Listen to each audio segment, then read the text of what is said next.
காரிய சித்தி கர்த்தரால் வந்திடுமே. செய்யும் காரியம் இயேசுவால் வாய்த்திடுமே. காரிய சித்தி கர்த்தரால் வந்திடுமே. செய்யும் காரியம் இயேசுவால் வாய்த்திடுமே. கலங்காதே மகனே, கலங்காதே மகனே, கலங்காதே மகனே, கலங்காதே மகளே. கர்த்தர் உன்னுடனே, கர்த்தர் உன்னுடனே, நம் கர்த்தர் உன்னுடனே, நம் கர்த்தர் உன்னுடனே.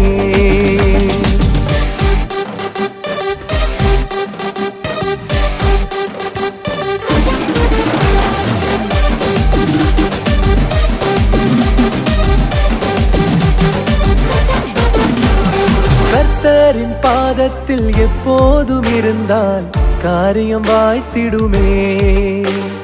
கர்த்தரின் சித்தம் செய்திடும் போது கவலை உனக்கில்லையே. நம் கர்த்தரின் பாதத்தில் எப்போதும் இருந்தால் காரியம் வாய்த்திடுமே. நம் கர்த்தரின் சித்தம் செய்திடும் போது கவலை உனக்கில்லையே. கலங்காதே மகனே, கலங்காதே மகளே, கலங்காதே மகனே, கலங்காதே மகளே. கர்த்தர் உன்னுடனே, கர்த்தர் உன்னுடனே, நம் கர்த்தர் உன்னுடனே, நம் கர்த்தர் உன்னுடனே.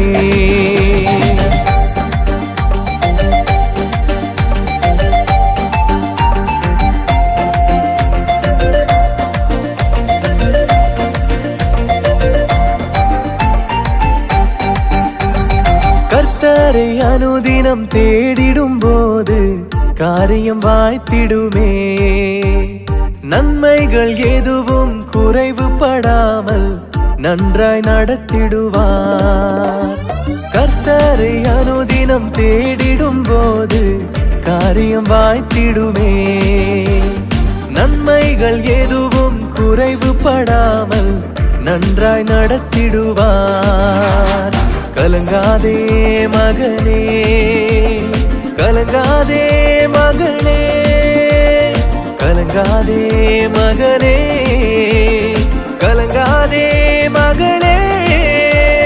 கர்த்தர் உன்னுடனே, கர்த்தர் உன்னுடனே, நம் கர்த்தர் உன்னுடனே, நம் கர்த்தர் உன்னுடனே.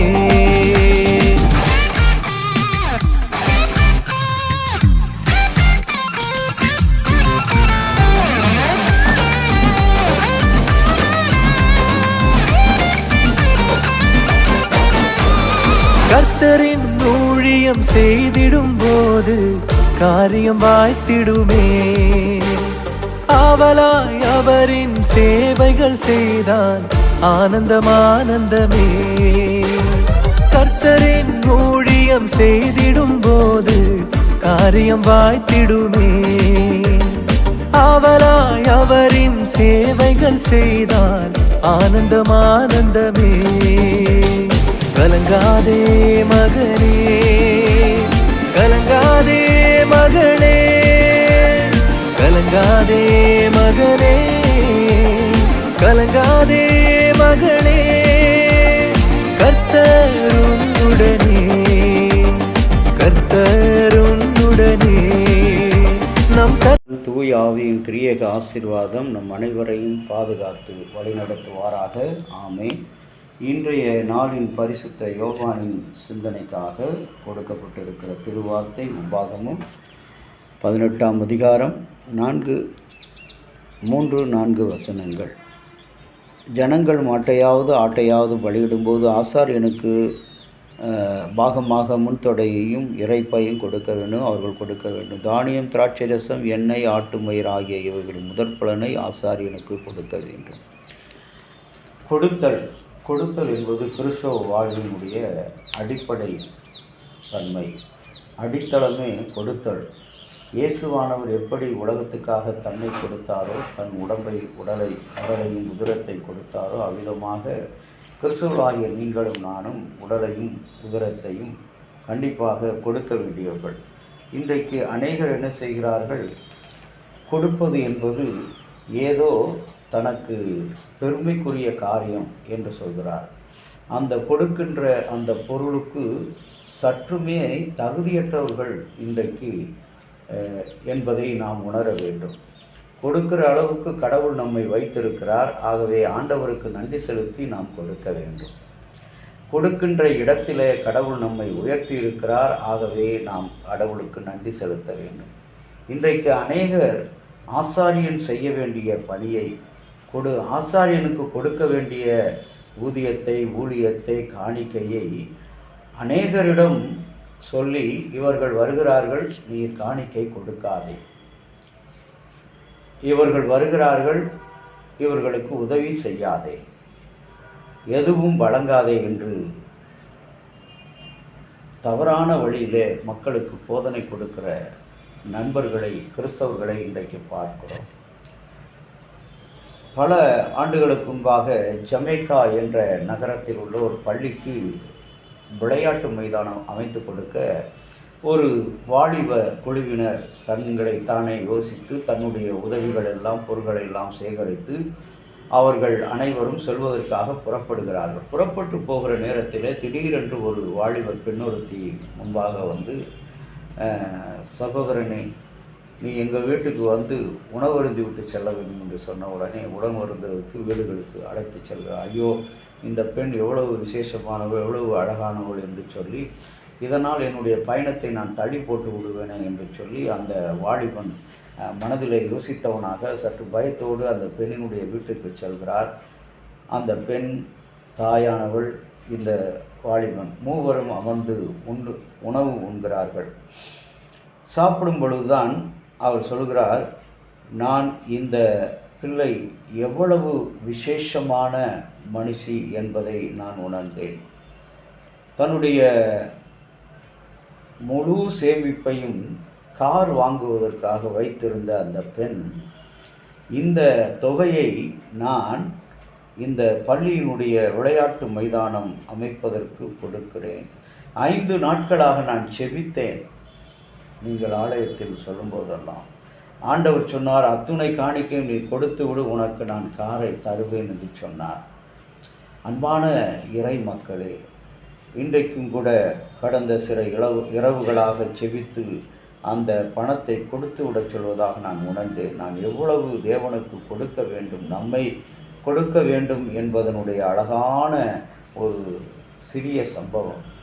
இந்த சம்பவத்தின் வழியாக கடவுளுக்கு கொடுப்பதிலே நாம் கணக்கு பார்க்கக்கூடாது. கடவுளுக்கு கொடுப்பதிலே, ஆசாரியனுக்கு கொடுப்பதிலே நாம் ஆச்சரியப்படக்கூடாது. ஆசாரியனுக்கு கொடுப்பதிலே நாம் என்ன செய்யக்கூடாது? வித்தியாசம் பார்க்கக்கூடாது. கொடுப்பது தான் நம்முடைய கடமை. திரும்ப கொடுப்பது தேவனுடைய கடமை. ஆகவே நம்முடைய கடமையை நாம் நன்றாய் செய்வோம். இன்றைக்கு ஆசாரியனுக்கு நம்மால் முடிந்த அளவு எதையெல்லாம் நாம் செய்ய முடியுமோ, இந்த ஊழியத்துக்கு எப்படியெல்லாம் கொடுக்க முடியுமோ, எப்படியெல்லாம் இந்த ஊழியத்தை சிறப்பிக்க முடியுமோ, அப்படியெல்லாம் தேவன் உங்களையும் என்னையும் இந்த நாளிலே அழைத்திருக்கிறார். ஆகவே கடவுளுக்கென்று கொடுக்கிற சிந்தனை உள்ள மக்களாக நாம் வாழ கடவுளை நோக்கி இந்த நாளிலே நாம் செபிக்க அழைக்கப்படுகிறோம். இரக்கமுள்ள இயேசு சுவாமி, உம்முடைய அன்புள்ள இரக்கத்தினாலே இந்த நாளிலும் கூட ஆண்டவரே, அகில உலக சதுப்பு நில பாதுகாப்பு தினம் என்று கொண்டாடப்படுகிற இந்த 2015ஆம் ஆண்டு யுனெஸ்கோ மாநாட்டிலே கொண்டாடப்பட்ட அந்த நினைவு தினத்தை நினைக்கிறோம். கடவுளே, இந்த உலகத்தினுடைய அத்துணை படைப்புகளும் உம்மால் எங்களுக்கு கொடுக்கப்பட்ட அருள்படை. நாங்கள் கொடுக்க வேண்டியவர்கள். ஆனால் இன்றைக்கு இந்த கொடுத்தலில் இருக்கிற வேறுபாடுகள், என்னுடைய ஜாதிக்காரனுக்கு, என்னுடைய இனத்தானுக்கு, என்னுடைய உறவினனுக்கு என்று ஒரு ஜெபக்குழுவை அமைத்து கொண்டு, ஜெபத்தை அமைத்து கொண்டு நாங்கள் கொடுப்பதில் ஆண்டவரே, உமக்கு விரோதமான செயல்களில் இருக்கக்கூடிய இயேசப்பா எங்களை மன்னியும். இந்த நாளில் அந்த பெண்மணி கொடுத்ததைப் போல நாங்கள் அவருடைய உடல் பொருள் அத்தனையும் உமக்கே அர்ப்பணிக்கிறவர்களாக நாங்கள் கொடுக்க எங்களுக்கு உதவி செய்கிறோம். இறைமகன் இயேசுவின் வழியாக வேண்டுகிறோம் ஜீவனுள்ள நல்ல பிதாவே, ஆமீன். தந்தையாகிய கடவுளின் அன்பும் மைந்தராகிய இயேசுனுடைய அருளும் பரிசுத்த ஆவியினுடைய நல்ல உறவும் பாதுகாப்பும் உங்கள் அனைவரோடு கூட இன்றும் என்றும் சதா காலமும் இருந்து ஆசீர்வதித்து காப்பதாக. ஆமீன்.